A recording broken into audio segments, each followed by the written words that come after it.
जो धर्म के नाम पर हमें गाली दे, धर्म के नाम पर हमारा अपमान करे, वो किसी और का धर्म हो सकता है, हमारा धर्म नहीं हो सकता है। इस बात को लेकर आपको करना पड़ेगा। शूद्रों के दिमाग की नापने का मतलब क्या जानते हैं? गोबर का गणेश।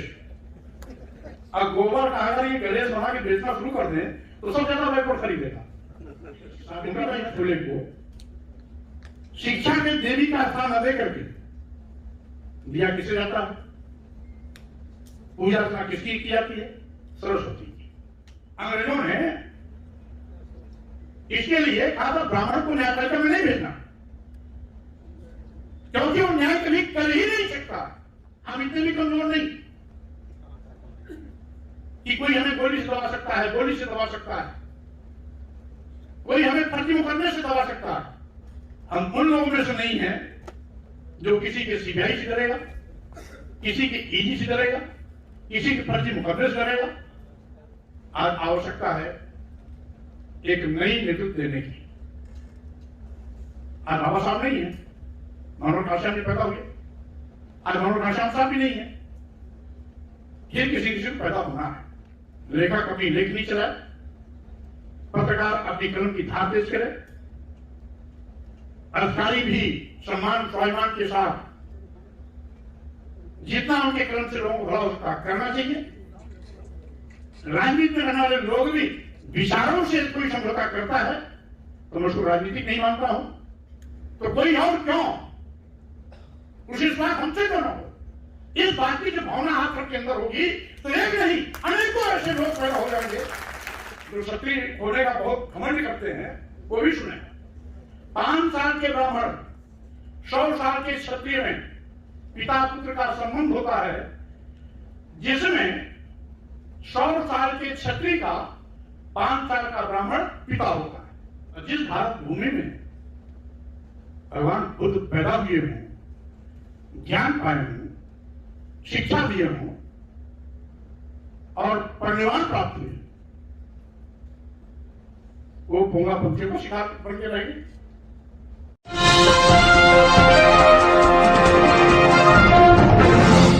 जैसा कि इस देश में जो सामाजिक व्यवस्था यानी जाति व्यवस्था है, एक भयानक कैंसर के रूप में सदैव इस देश में अपना जहर घोलता रहता है। इसमें कोई दो राय नहीं कि यही जाति व्यवस्था असमानता का सबसे बड़ा कारण है।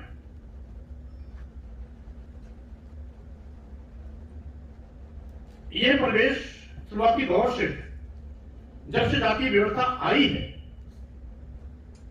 तब से समय समय पर समाज इसके विध्वंसक पीड़ा से ग्रसित रहा है। वो भी एक समय था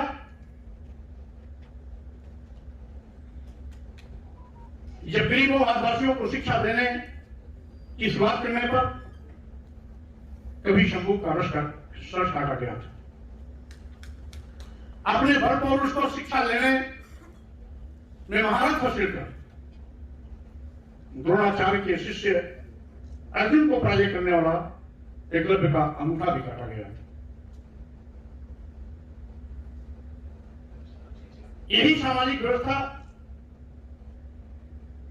से पूरे दुनिया को निजात दिलाने के लिए मानव की एक समान विचारधारा भगवान बुद्ध ने पूरी दुनिया में फैलाया। भगवान बुद्ध के विचारों का भारत बनाने के लिए या दुनिया में मानवता के प्रचार प्रसार के लिए समय समय पर तमाम महान विभूतियों का अपना एक अलग ऐतिहासिक योगदान रहा। शुरुआती दौर में सम्राट अशोक रहे हों या वर्तमान भारत में सामाजिक परिवर्तन के महानायक ज्योतिबा फुले जी, रामा स्वामी नारायण गुरु, परम पूज्य बाबा साहब डॉक्टर अम्बेडकर मनोहर घनश्याम साहब, और इस कड़ी में आगे भी सामाजिक परिवर्तन की चाक को जलाने के लिए हमारे कोई ना कोई नौजवान इसे उभी करने के लिए आगे आएंगे, क्योंकि जातिगत व्यवस्था हमारी बनाई हुई नहीं, हम उससे पीड़ित हैं, हम उसके भुक्तभोगी हैं। बनाई किसी ने, लेकिन शिकार हम भी उसके हो गए हैं। हम भी जाति व्यवस्था से बाहर नहीं निकल पाते। मैं बड़ी तू छोटी की बात हमारे दलित समाज में भी आपस में होता है, बैकवर्ड समाज में भी होता है। योग कहिए, यथास्थितिवादी ताकों ने, अमरवादी व्यवस्था के लोगों ने जिन्हें शूद्र कहा है, और शूद्र ही वर्तमान में ओबीसी कहिए, एससी कहिए, एसटी कहिए, टाइप्स कहिए, ये सब एक ही है। लेकिन फिर भी हम आपस में एक दूसरे से बड़े और छोटे बनने का तर्क और कुतर्क जाने अनजाने करते रहते हैं। हाँ, ये सही है कि इस पर चिंतन और मंथन की आवश्यकता है। कभी परिस्थितियां थी जब हमें शिक्षा से वंचित किया गया। नारी शूद्रो नन्हीता, यह मनवाद का एजेंडा होता था। आज तो हम बधाई देना चाहते हैं बाबा साहब डॉक्टर अम्बेडकर को, जिन्होंने संवैधानिक अधिकार देकर के शिक्षा के अधिकार को मौलिक अधिकारों में शामिल किया है। उससे पहले इस आंदोलन की शुरुआत सामाजिक परिवर्तन के महानायक ज्योतिबा फुले जी ने की थी। जैसा कि बहुत कुछ यहां पर हमारे सभी पढ़े लिखे नौजवान जानते भी हैं। आज भी तत्वों को घुमाया जाता है, मोड़ा जाता है। सही मायने में शिक्षा की देवी सावित्रीबाई फुले जी हैं, लेकिन सावित्रीबाई फुले को शिक्षा के देवी का स्थान न देकर के दिया किसे जाता है? पूजा अर्चना किसकी की जाती है? सरस्वती की। और ये जानते हुए भी कि शिक्षा, नारी शिक्षा की शुरुआत सावित्रीबाई फुले ने की। पहला नारी शिक्षा हेतु विद्यालय ज्योतिबा फुले जी ने स्थापित किया। और ओबीसी एससी एसटी के लिए, यानी इनकी भाषा में शूद्रों के लिए स्कूल जाने का राज सबसे पहले अंग्रेजों ने दिया। तो इसलिए आज सही माने में हम सब आप लोगों की सामूहिक जिम्मेदारी है कि जो पहले नहीं हो पाया है या हो रहा था, रुक गया है, उसे हम सब मिलकर के सामूहिक रूप से आगे बढ़ाने का काम करें। इस संकल्प के साथ महापुरुषों की जयंती में अगर हम उपस्थित होते हैं तो एक न कोई सकारात्मक रास्ता आगे निकलेगा। कोई भी काम असंभव नहीं, सब कुछ संभव है, बशर्ते उस हिम्मत के साथ हम आगे बढ़ें। हम जानते हैं परिस्थितियां विपरीत हैं, लेकिन महान वही होता है जो विपरीत परिस्थितियों में भी अपना रास्ता तैयार करता है, विपरीत परिस्थितियों को पार करके विजय परचम लहराता है। इसलिए आज जो सामाजिक प्रवेश है, आज बाबा साहब डॉक्टर अम्बेडकर के संविधान के साथ भी खिलवाड़ किया जा रहा है। संवैधानिक व्यवस्था की धज्जियां उड़ाई जा रही है, आरक्षण को नकारा जा रहा है। हम जिससे उम्मीद करते हैं कि न्याय मिलेगा, अंग्रेजी हुकूमत ने उनको सर्टिफाइड सर्टिफाइड किया था कि जुडिशरी में ब्राह्मण नॉट अलाउड। अंग्रेजों ने इसके लिए कहा था ब्राह्मण को न्यायपालिका में नहीं भेजना, क्योंकि वो न्याय कभी कर ही नहीं सकता। और आज 90-99% एक ही वर्ग विशेष के लोग छोटी न्यायपालिका से लेकर बड़ी न्यायपालिका तक बैठे हुए हैं। मतलब जिसको अंग्रेजी हुकूमत ने यह सर्टिफाई करके जुडिशरी आउट किया कि ये कभी न्यायप्रिय हो ही नहीं सकता, इसलिए जुडिशरी में ब्राह्मण समाज के लोगों को न्यायाधीश नहीं बनाना। और साथ ही साथियों, आज सब कुछ सुने क्या आपने, लेकिन फिर भी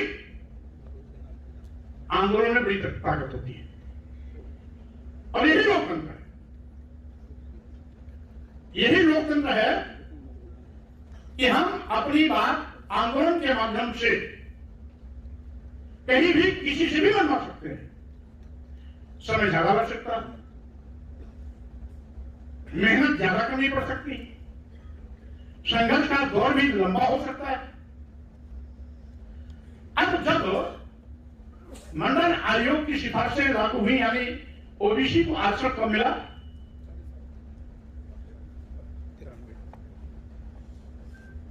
यानी बीपीसी के लिए पहली रिपोर्ट कब आई थी?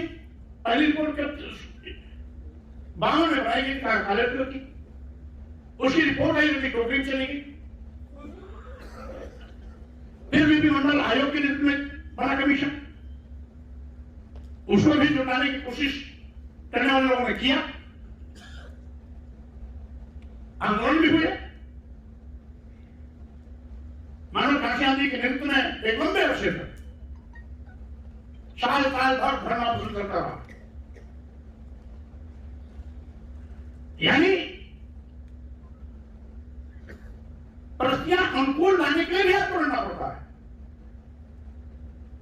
हाँ, ये सही है, ये सही है कि मंडल आयोग की सिफारिशों की गंभीरता को माननीय बीपीसी ने अच्छी तरह समझा। वो चाहते तो 5 साल तक प्रधानमंत्री रह सकते थे, लेकिन मंडल आयोग की सिफारिशों को लागू करके प्रधानमंत्री पद से इस्तीफा देना जरूरी था, लेकिन मंडल आयोग की सिफारिशों को रोकना कबूल नहीं किया। ये उनकी मानता है। ये सही है कि उसमें आरक्षण समर्थक और आरक्षण विरोधियों में टकराव चली, उसमें आरक्षण समर्थकों आंदोलन का मैं भी एक हिस्सा रहा हूं। इलाहाबाद उच्च न्यायालय उसका एक बहुत बड़ा अखाड़ा बन गया था। हम लोगों के आंदोलन की ही देन थी उस समय, जहां इलाहाबाद से सबसे ज्यादा आरक्षण विरोध हुआ था। वहीं पर सब आरक्षण विरोध उसी दिन खत्म हुआ जिस दिन हाईकोर्ट में सैकड़ों आंदोलनकारियों ने घुस करके 2 घंटे लाठियां चलाई, इसलिए कि हाई कोर्ट से बम हमारे मंच के सामने पड़ा गया था। और इतिहास से वो दिन था बाबा साहब की जयंती का, बाबा साहब के परिनिर्वाण दिवस का 24। उसी दिन के बाद तो आंदोलन खत्म हुआ, ठंडा हुआ। तो स्वाभाविक रूप से आंदोलन होता है बात मनवाने के लिए। हम अनलोकतांत्रिक रास्ते को अख्तियार कर सकते हैं, लेकिन इतना जरूर है आंदोलन तभी होगा जब विचार आपके पास मजबूती से होंगे। हम सभी जानते हैं, पढ़ते भी है, सुनते भी है, लेकिन प्रभावी कदम उठाने के लिए 100 बार हम सोचते हैं।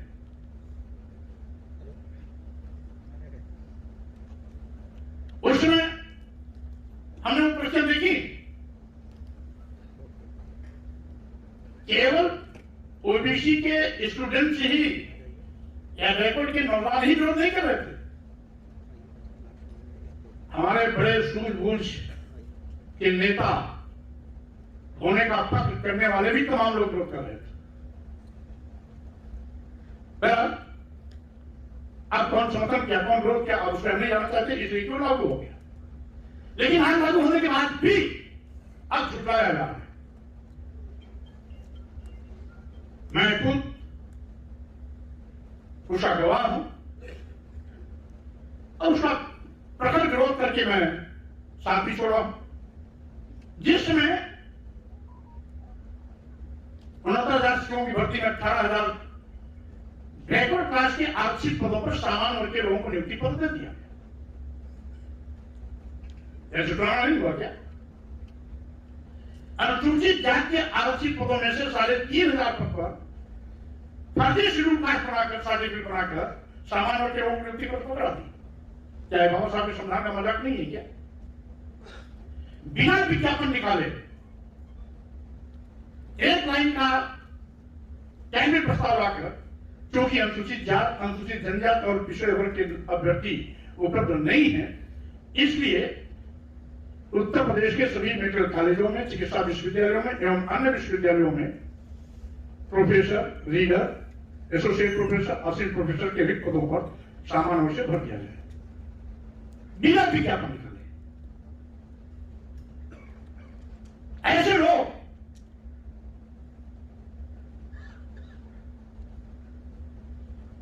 जो सबका साथ, सबके विश्वास की बात करते हैं, ऐसे झूठे लोग ठीक संविधान की धज्जियां उड़ा रहे हैं। एक और कहते हैं बाबा साहब का सम्मान करेंगे, दूसरी ओर बाबा साहब डॉक्टर अम्बेडकर के बनाए गए संविधान की धज्जियां उड़ा रहे हैं। मंडल आयोग की सिफारिशों को लागू करने पर जिन लोगों ने हंगामा खड़ा कर दिया था, आज वही लोग मंडल आयोग की सिफारिशों को नकार रहे हैं।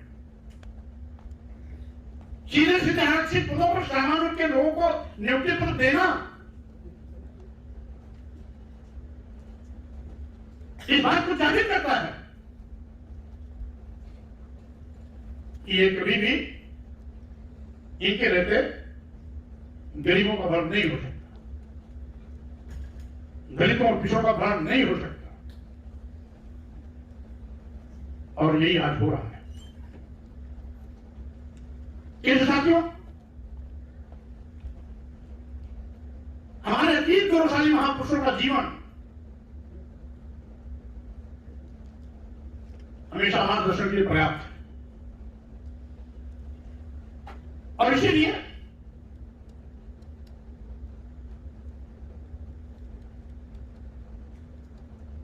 आज बिना का टिप्पणी किए किसने क्या किया, किसने क्या नहीं किया,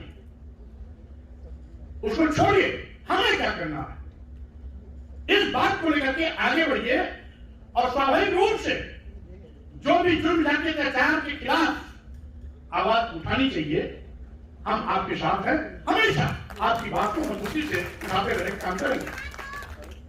हमें भी जानते हैं, हम इतने भी कमजोर नहीं कि कोई हमें गोली से दबा सकता है, गोली से दबा सकता है, कोई हमें फर्जी मुकदमे से दबा सकता है, सीबीआई और ईडी का भय दिखा के भी दबा सकता है, लेकिन हम उन लोगों में से नहीं हैं जो किसी के सीबीआई से डरेगा, किसी के ईडी से डरेगा, किसी के फर्जी मुकदमे से डरेगा। और इसीलिए जब कभी भी समाज के साथ अन्याय होता है, जनजातीय अत्याचार होता है, दलितों और पिछड़ों के हक पर डकैती डाली जाती है, संविधान के साथ खिलवाड़ किया जाता है, तो मैं उसका प्रतिकार करने में पीछे नहीं रहता हूं। ये हम अपनी ड्यूटी समझते हैं, हम किसी को कोई एहसान नहीं करते, हम पढ़े लिखे हैं, समझते हैं हमें क्या करना चाहिए, इसलिए मैं करता हूं। और इसीलिए साथियों, मैं शुरू से लेकर के आज तक जब कभी भी किसी ने विचारधाराओं का गला घोटा, मैं पहला व्यक्ति रहा जब उसके खिलाफ खड़ा हुआ। और आज नसीम नासिर जी को बहुत थैंक्स करता हूं, धन्यवाद देता हूं, जो प्रतिवर्ष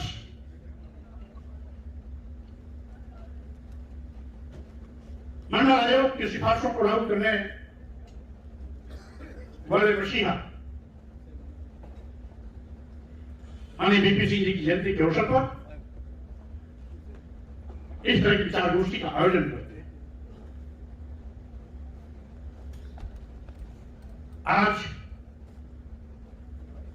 जो जिस भी क्षेत्र में है,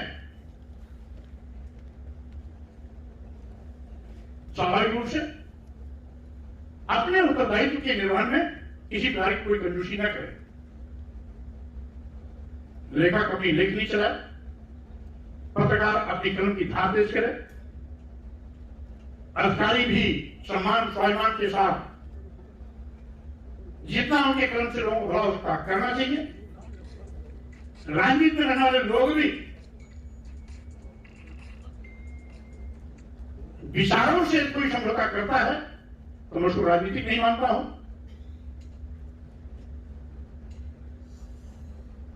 और इसीलिए आज आवश्यकता है एक नई नेतृत्व देने की। आज बाबा साहब नहीं है, मनोहर घनश्याम जी पैदा हुए, आज मनोहर घनश्याम साहब भी नहीं है, फिर किसी को पैदा होना है। तो कोई और क्यों उसी इस बात हमसे क्यों ना हो। इस बात की जो भावना आप सबके अंदर होगी तो एक नहीं अनेकों ऐसे लोग पैदा हो जाएंगे। ये बिना इंतजार किए कि फला कोई करे, फला कोई क्यों, सबके मन में होना चाहिए कि मैं क्यों नहीं। और जिस दिन सबके अंदर नेतृत्व करने की क्षमता का मैं पैदा होगा, बात आगे बढ़ जाएगी। एक चलेंगे, हजारों लोगों का कारवां साथ खड़ा हो जाएगा। आज जो यथार्थवादी ताकतें हैं हर स्तर पर हमारा विरोध करती और करेंगी, वो उनका नेचर है, उनके ब्लड में ये गुण पैदा होने के साथ लेके आते हैं। और आज भी हम पंथी विरोधों में उनके पत्ते रहते हैं। यहां बहुत से ऐसे लोग होंगे, हम नाम नहीं लेंगे, लेकिन धर्म के नाम पर हम अपने को भी अपमानित करने से नहीं छूटते। बहुत लोग अपने घरों में सुंदरकांड का पाठ पढ़ाते हैं। सुंदरकांड का पाठ क्या जानते हैं? बहुत से लोग अपने, और विशेष रूप से बैकवर्ड, विशेष रूप से बैकवर्ड अगर उससे घर में कोई इंप्लाई हो गया, कार्य हो गया, तो पहली ये जरूर काम कराएगा, ढोल भगवान शुद्ध को सुनारी सकल ताड़ना के अंतर। यही बात है, यही धर्म है। जो धर्म के नाम पर हमें गाली दे, धर्म के नाम पर हमारा अपमान करे, वो किसी और का धर्म हो सकता है, हमारा धर्म नहीं हो सकता है। इस बात को लेकर आपको करना पड़ेगा। पूजे ही विप्र सकल गुण ही नाम, पूजे ही विप्र सकल गुण ही नाम, पूजे ही न शूद्र गुण ज्ञान न प्रवीणा। अब ये लिखा किसने? ऐसा सुंदरकांड का पाठ। और यही सारे बैकवर्ड लोग यही अपने आप पढ़ाते हैं। अब जब तुम खुद अपने आप कह रहे हो हम नीच हैं, हम कितना भी ज्ञानी हो, कितना विद्वान हो, हमें कोई सम्मान नहीं मिलना चाहिए। अरे आपसे ज्यादा मूर्ख कौन होगा? हमारे पढ़े लिखे विद्वान भी हत्या करते हैं। आखिर क्यों? ज्ञानी आपके धर्म है, अपमान आपका धर्म है। आपका स्वाभिमान कब तकेगा? कब सम्मान के साथ आप ठोकोगे?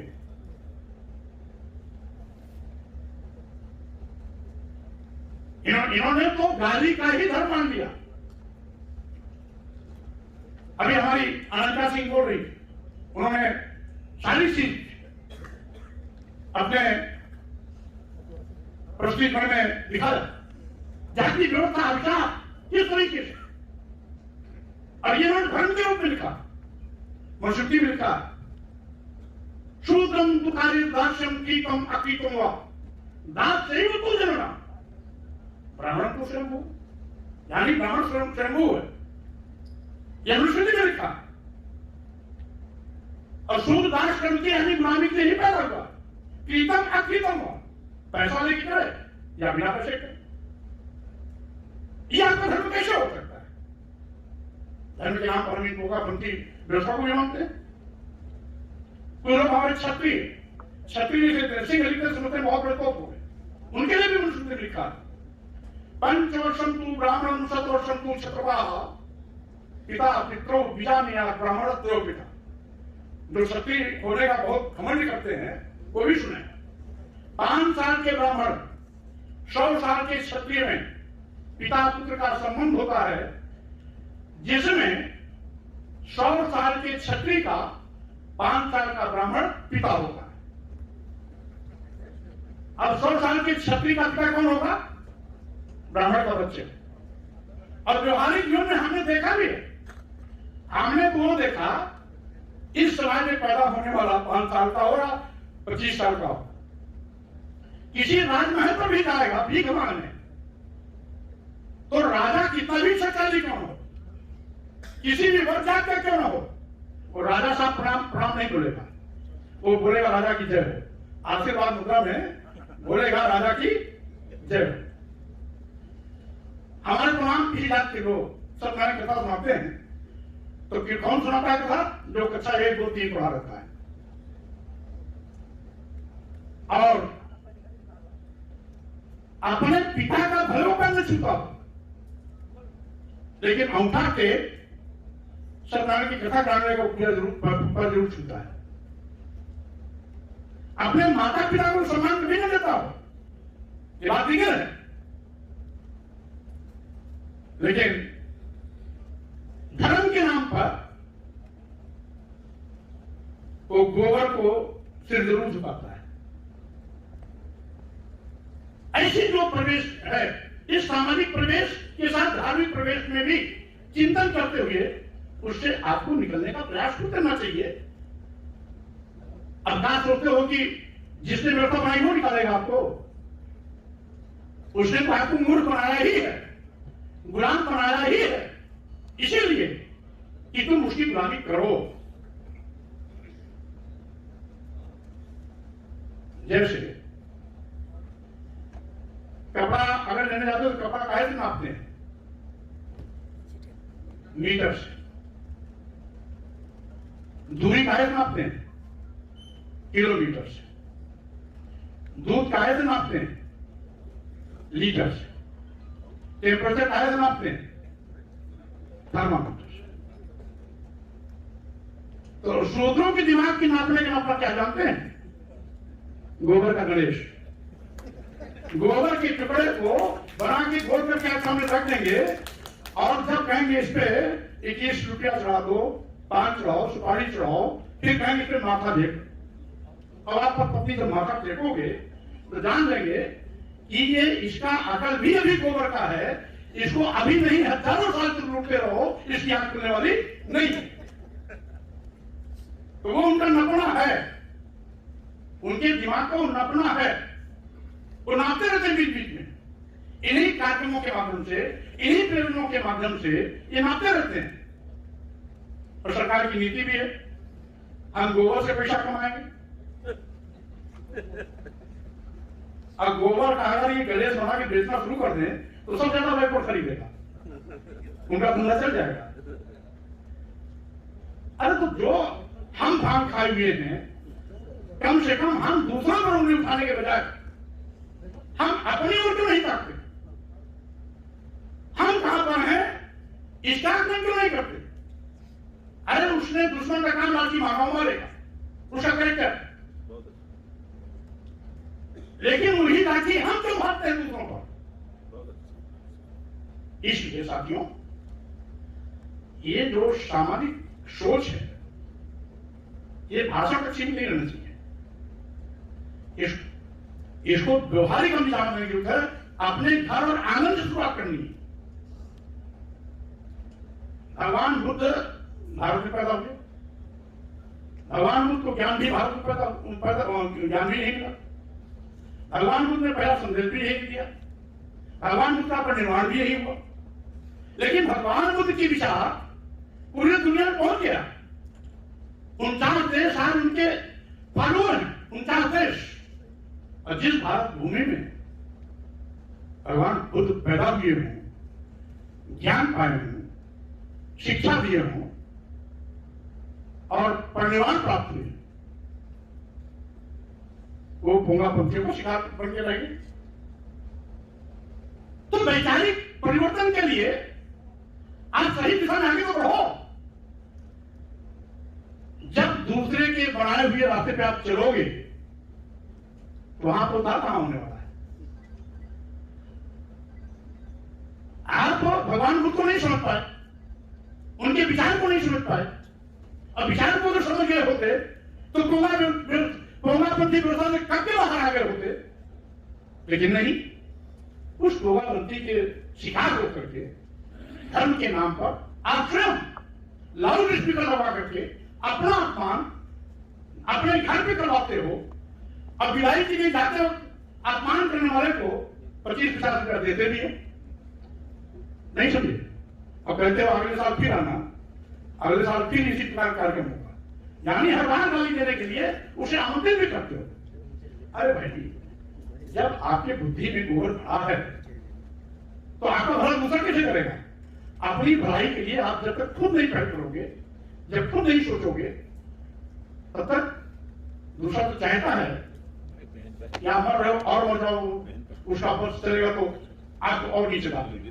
इसलिए साथियों, संक्षेप में मैं केवल ये कहना चाहता हूं कि आप सभी लोगों को अपना चीज अपने घर से शुरुआत करनी है। चौके से शुरुआत करिए, चौके से शुरुआत करें, चौकी की बात मानी जाएगी। लेकिन अगर आपने चौके पर शुरुआत नहीं की, आपने चौके में शुरुआत नहीं किया और चौकी पर कितना भी अच्छा भाषण करिए, कोई सुनने वाला नहीं। लेकिन अगर चौकी में आपने शुरुआत करके, अगर चौके पर शुरुआत करके अगर चौकी पर बोला तो आपकी बात हजारों लोग सुनेंगे। इसलिए हम समझते हैं आज विपरीत प्रश्न जरूर है, लेकिन बाहर वही होता है जो विपरीत प्रश्नों में भी रास्ता